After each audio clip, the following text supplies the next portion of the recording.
Hello friends, welcome to our channel the matter of maths. तो इससे पहले भी हम लोग इंटीग्रेशन पढ़ रहे थे, तो वीडियो ज़्यादा लंबा हो जाता है। इस कारण इसका दो पार्ट्स में वीडियो को हम डिवाइड कर रहे हैं। तो पहले पार्ट्स में हम लोग इंटीग्रेशन के सम बेसिक फार्मूला, और उसके बाद में टाइप्स ऑफ इंटीग्रेशन, और इंटीग्रेशन के 3 types, transformation method, substitution method और बाई पार्ट्स मेथड के बारे में, और उसके एग्जाम्पल को हमने किया। अब यहाँ हम लोग एडवांस लेवल इंटीग्रेशन करेंगे। तो एडवांस लेवल इंटीग्रेशन में हम लोगों को क्या पढ़ना है? तो एडवांस लेवल इंटीग्रेशन में पार्शियल फ्रैक्शन मेथड पढ़ेंगे। क्या पढ़ेंगे? पार्शियल फ्रैक्शन मेथड पढ़ेंगे। उसके बाद पावर फॉर्म इन डिनोमिनेटर आएगा, तो उसको किस तरह से सॉल्व किया जाएगा उसके बारे में पढ़ेंगे। पावर फॉर्म इन डिनोमिनेटर के बारे में, पार्शियल फ्रैक्शन मेथड के बारे में, और integration of some rational function और इरेशनल फंक्शन, और कुछ और जो एडवांस लेवल के इंटीग्रेशन होते हैं उसके बारे में हम इसमें चर्चा करेंगे। अब एडवांस इंटीग्रेशन हम लोग अभी इसमें पढ़ेंगे।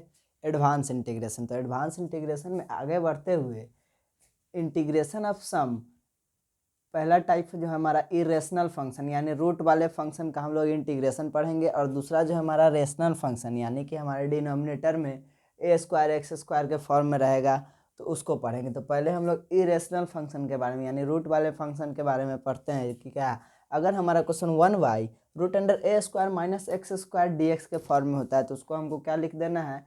Sign inverse x/a। इस तरह का अगर इंटीग्रेशन आता है तो हमको क्या लिखना है? Sign inverse x/a। और अगर इंटीग्रेशन 1/√(a² + x² dx रहता है, तो उसको हम लोग को लॉग में चेंज करता है। उसका इंटीग्रेशन होगा log into x plus root under जो फंक्शन होगा उस फंक्शन को लिख देना है a² + x²। तीसरा जो है हमारा 1/√(x² - x² dx, तो a² dx है, तो इसको लॉग x प्लस सेम जो रूट के अंदर जो रहता है उसको क्या करना है? (√(x² - a² है, और ऊपर वाले में क्या है? (√(a² + x² है, उसको लिख देते हैं हम लोग। तो यानी इस तरह का जो हमारा दोनों फंक्शन होगा, तो इसको हमको लॉग में लेके चले जाना है। कहाँ ले जाना है? लॉग में। तो लॉग x प्लस जो नीचे रूट जो फंक्शन होगा उसी फंक्शन को यहाँ ऐड कर देना है। और दूसरा 1/√(x² - a² dx है, तो इसको भी लॉग में ले जाएंगे, तो लॉग x प्लस जो फंक्शन हमारा नीचे होगा उस फंक्शन को यहाँ ऐड कर देंगे। चौथा जो है हमारा (√(a² - x² dx), तो इसको लिखना है a²/2 sine inverse x/a plus x/2 root under जो फंक्शन होगा उस फंक्शन से मल्टीप्लाई कर देना है। पांचवा जो है हमारा (√(a² + x² है, तो इसको हमको लिखना है a²/2 log x plus root under जो फंक्शन है वो फंक्शन यानी कि (√(a² + x² plus x/2 root under a² plus x²) जो फंक्शन है उस फंक्शन को यहाँ दोनों जगह लिख देना रहता है। और छठा जो हमारा होता है इरेशनल फंक्शन में (√(x² - a²), तो (√(x² - a² में x/2 (√(x² - a²) यानी जो फंक्शन है उस फंक्शन को मल्टीप्लाई कर देना minus a²/2 log x plus फिर जो फंक्शन है उस फंक्शन को यहाँ ऐड कर देना x² - a²। और अब हम लोग पढ़ेंगे रेशनल फंक्शन के बारे में कि रेशनल फंक्शन किस तरह का रहेगा। तो integration of 1/a² + x² dx, तो इसको हम लोग 1/a tan इनवर्स x/a लिख सकते हैं। क्या लिख सकते हैं? 1/a tan इनवर्स x/a लिखेंगे। और दूसरा जो है integration of 1/a² - x² dx, तो 1/2a log a + x/a - x।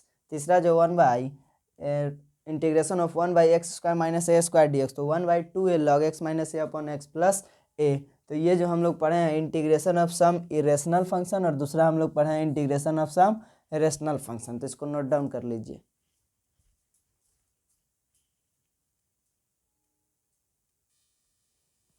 अब हम लोग पढ़ेंगे पार्शियल फ्रैक्शन मेथड से इंटीग्रेशन। किस मेथड से इंटीग्रेशन?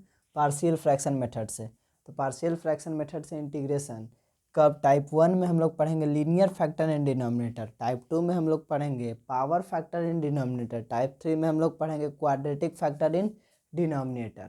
तो टाइप 1 में हम लोग पढ़ते हैं लीनियर फैक्टर इन डिनोमिनेटर। क्या पढ़ेंगे? Linear factor in denominator. यानी कि देखिए लीनियर फैक्टर कहने का मतलब कि पावर सबका कितना है? 1 है। तो लीनियर फैक्टर इन डिनोमिनेटर। तो अगर इस तरह का क्वेश्चन रहता है तो हमको क्या करना है कि लेट जो भी हमारा क्वेश्चन होगा x अपन, जैसे यहाँ का क्वेश्चन है x/(x - 1 × x - 2 × x - 3), तो इसको क्या करना है? इक्वल टू कर लेना है फर्स्ट टर्म को a से, तो a/(x - 1) प्लस सेकेंड टर्म को बी से, तो बी अपन एक्स माइनस टू प्लस सी अपन एक्स माइनस थ्री, इस तरह से कर लेना है। और इसको जब हम यहाँ सॉल्व करेंगे, इसको जब हम यहाँ जोड़ेंगे, इसको जोड़ेंगे तो इसी टर्म को हम कहाँ लाए हैं, इसी टर्म को यहाँ ऐड करके लाए हैं। तो यहाँ जब हम इस टर्म को ऐड करेंगे तो हमारा जो LHS है x upon x minus one two x minus two upon x minus three same का सेम रह जाएगा। और उसके बाद में यहाँ जो है RHS में हम ऐड करेंगे तो LCM लेंगे तो x minus one x minus two x minus three आ जाएगा। और उसके बाद में यहाँ नीचे एक्स माइनस वन है इसलिए A से मल्टीप्लाई हो जाएगा x minus two x minus three, plus B से मल्टीप्लाई हो जाएगा एक्स माइनस वन और एक्स माइनस थ्री का, C से मल्टीप्लाई हो जाएगा किसका, तो एक्स माइनस वन का और एक्स माइनस टू का। और यहाँ से देखिए नीचे से नीचे कैंसिल हो गया। उसके बाद जो हमारा बचता है x is equal to a into x minus two into x minus three plus b into x minus one into x minus three plus c into x minus one into x minus two. अगर हम यहाँ x बराबर one डालते हैं, क्या डालते हैं इस इक्वेशन में, इसको हम मान लेते हैं इक्वेशन हमारा वन है, तो putting the value of x is equal to one in equation one, तो यहाँ से हमको जो a बराबर वन बाई टू निकल के आता है, यहाँ वैल्यू डाल के आप लोग चेक कर सकते हैं। तो हमारा जो होगा a बराबर वन बाई टू निकल के आएगा, b बराबर जो होगा माइनस टू निकल के आएगा। जब हम x बराबर टू डालेंगे तो b बराबर माइनस टू निकल के आएगा। और जब हम x बराबर थ्री डालेंगे तो जो c बराबर होगा थ्री बाई टू निकल करके आएगा। और इस तीनों वैल्यू को putting this values in equation, इसको हम लोग इसको इक्वेशन फर्स्ट मान लीजिए और इसको इक्वेशन सेकेंड। तो putting this values in equation first, तो इस वैल्यू को जी ये जितना भी हमारा a b और c का जो वैल्यू आया है इसको हम इक्वेशन वन में डालेंगे। कहाँ डालेंगे, इक्वेशन वन में। तो जो हमारा यह सॉल्व होकर के आएगा one by two into x minus one minus integration of one by two into x minus one minus two upon x minus two plus three by two x minus three. तो इस सब को अलग अलग integration में separate जब करेंगे तो इसका जो इंटीग्रेशन निकल के आएगा वन बाई टू एक्स के बराबर है। इसको हम लोग अगर x मानते हैं तो वन बाई एक्स, तो वन बाई एक्स जो होता है लॉग एक्स का डिफ्रेंसिएशन होता है, तो इसीलिए one by two log x minus one. यहाँ भी वन बाई एक्स के फॉर्म में है तो two into log x minus to, plus यहाँ भी जो है वन बाई एक्स के फॉर्म में तो इसका भी three by two log x minus three. और यह इनडेफिनिट इंटीग्रेशन है। कैसा इंटीग्रेशन है, इनडेफिनिट इंटीग्रेशन है, इसलिए लास्ट में प्लस सी ऐड कर देंगे। यही हम लोगों का आंसर हो गया। अब हम लोग आगे बढ़ते हुए पार्शियल फ्रैक्शन मेथड में पावर फैक्टर इन डिनोमिनेटर के बारे में पढ़ेंगे। जैसे कि इस तरह का रहता है। इससे पहले हम लोग पढ़े थे लीनियर फैक्टर इन डिनोमिनेटर, यानी कि डिनोमिनेटर में जो फैक्टर था वह लीनियर था, यानी उसका पावर वन था। यहाँ पावर फैक्टर इन डिनोमिनेटर कहने का मतलब कि जो हमारा डिनोमिनेटर है वह पावर के फॉर्म में है। किसके फॉर्म में है, पावर के फॉर्म में है। तो यह जो हमारा क्वेश्चन है तो इसको हम लोग को क्या मान लेना है, जैसे x square plus x plus one upon x minus one का whole cube is equal to जो है इसको हमको सेपरेट कर लेना है। तो a by x minus one इसको पावर वन के फॉर्म में सेपरेट कर लेना है, b by x minus one का square, c by x minus one का क्यूब। और इसको जब हम सॉल्व करेंगे और इस तीनों को जब हम ऐड करेंगे LCM लेंगे तो हमारा एक्स माइनस वन का क्या आएगा, होल क्यूब आएगा। क्या आएगा, होल क्यूब आएगा। यहाँ नीचे से नीचे कैंसिल हो जाएगा और ऊपर जो हमारा बच जाएगा x square plus x plus one और a into x minus one का होल स्क्वायर बचेगा। a इंटू क्या बचेगा, एक्स माइनस वन का whole square plus b into x minus one बचेगा, चूँकि इसका जो डिनोमिनेटर एक्स माइनस वन का होल स्क्वायर है, और प्लस c बचेगा चूँकि इसका डिनोमिनेटर इसके डिनोमिनेटर के सेम है। और इसी तरह से यहाँ से जब हम इसको सॉल्व करेंगे तो x square plus x plus one is equal to a x square plus minus two a plus b into x, यानी एक्स के साथ क्या बचेगा minus two a plus b, x square के साथ a, और कांस्टेंट में क्या बच जाएगा प्लस a कॉस्ट के अंदर माइनस बी प्लस सी। और equating the coefficient of similar power, यानी कि एक्स स्क्वायर को एक्स स्क्वायर के साथ, एक्स को एक्स के साथ और कांस्टेंट को कांस्टेंट के साथ जब हम लोग इक्वेट करेंगे तो a बराबर वन निकल के आएगा। चूँकि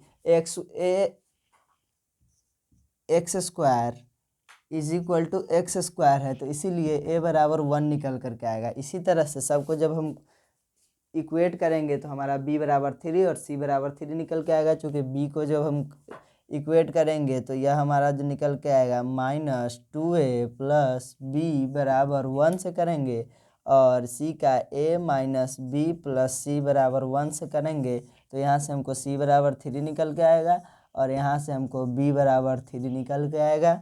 इसको आप लोग इक्वेट करके चेक कर सकते हैं। और इसी तरह से जब हम यहाँ वैल्यू डालेंगे तो इस इक्वेशन में तो यहाँ हमारा 1/x-1 प्लस 3/x-1 का स्क्वायर प्लस 3/x-1 का होल क्यूब dx, और इसका जब हम इंटीग्रेशन तो यह 1/x के फॉर्म में तो इसको हम log x लिख देंगे, यानी कि log x-1, और यह जो है इसको हम लोग क्या x के पावर यानी इंटीग्रेशन ऑफ x के पावर n के फॉर्म में है, तो इसको हम लोग x के पावर n+1/n+1 के फॉर्म में लास्ट टू टर्म को तोड़ेंगे, तो इस तरह से हो जाएगा 3 जो है 3 हमारा कांस्टेंट है, तो कांस्टेंट का कांस्टेंट इंटू x-1 का यहाँ पावर 2 है नीचे तो ऊपर जाएगा तो -2 + 1 तो -1/-1 प्लस यह पावर हमारा 3 है ऊपर जाएगा तो -3 तो 3 × x-1 का पावर -3 + 1 तो -2/-2, और यह इनडिफिनिट इंटीग्रेशन है इसलिए लास्ट में हम लोग प्लस c ऐड करेंगे, और इस तरह से जो हमारा यह इंटीग्रेशन x² + x+1/x-1 का होल क्यूब उसका जो इंटीग्रेशन निकल के आएगा log x-1 - 3/x-1 minus 3/2x-1 का होल स्क्वायर प्लस c।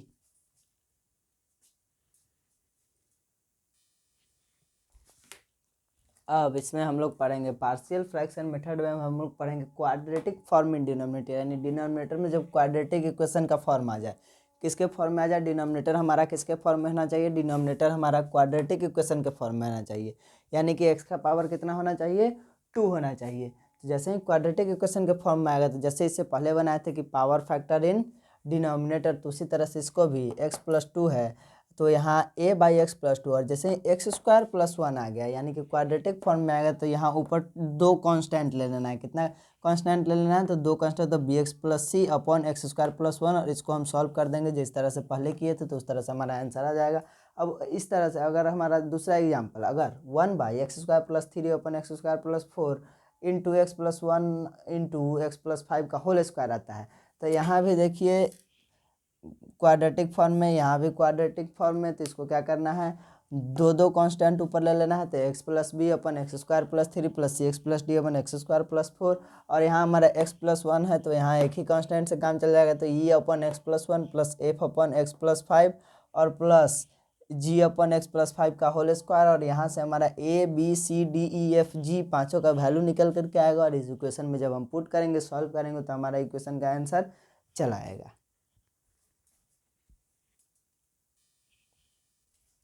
अब हम लोग पढ़ेंगे डेफिनिट इंटीग्रेशन।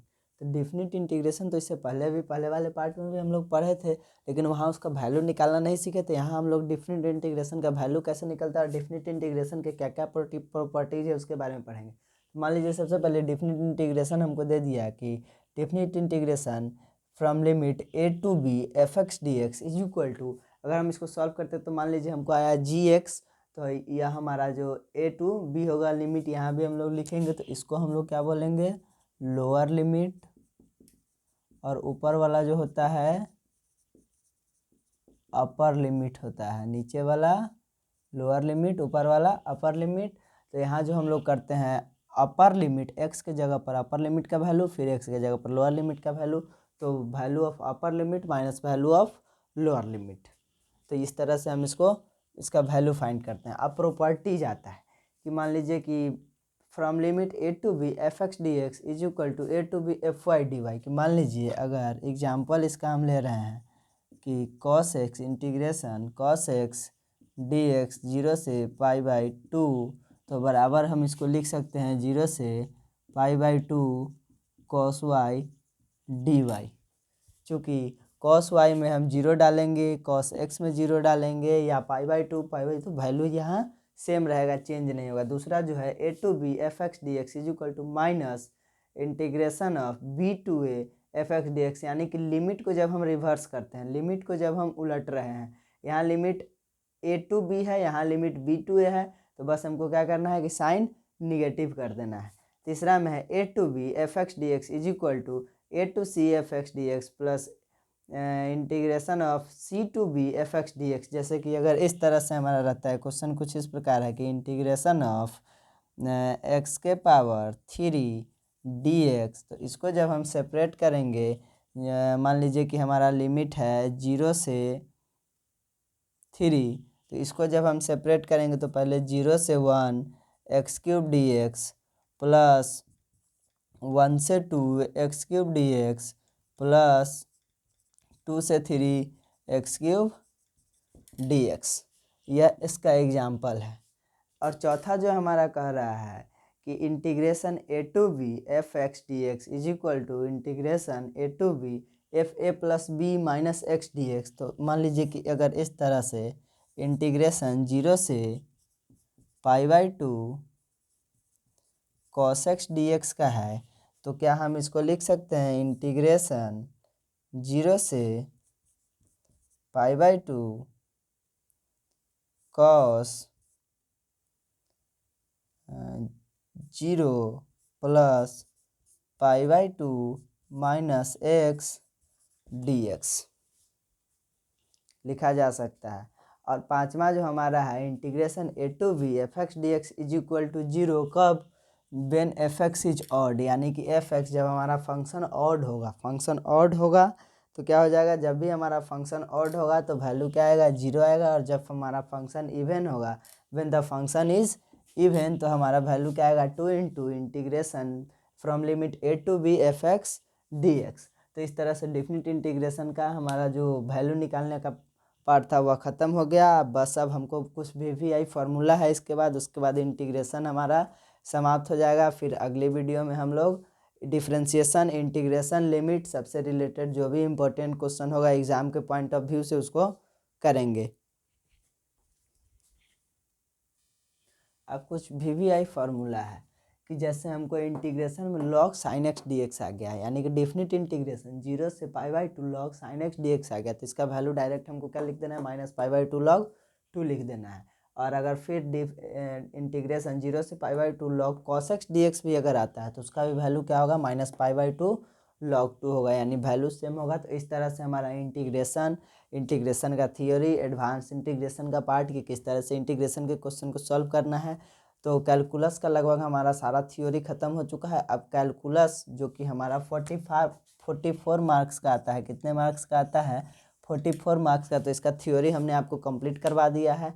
अब हम इसके क्वेश्चन को करेंगे। कैलकुलस का जो भी क्वेश्चन होगा, यानी कि लिमिट से लेकर के differentiation, integration, higher order differentiation, उसके बाद में डेरिवेटिव, सब जितना भी होगा इंटीग्रेशन का क्वेश्चन, इन सब को 1 बाय 1 हम लोग 2 से 3 वीडियो में करेंगे। तो बस आप सबसे रिक्वेस्ट है कि हमारे चैनल को सब्सक्राइब कर दें, वीडियो को लाइक करें, शेयर करें, ताकि दूसरे बच्चों तक भी पहुँचे और उनको एग्ज़ाम में हेल्प हो सके और मैथ्स में अच्छा स्कोर गेन कर सकें। धन्यवाद।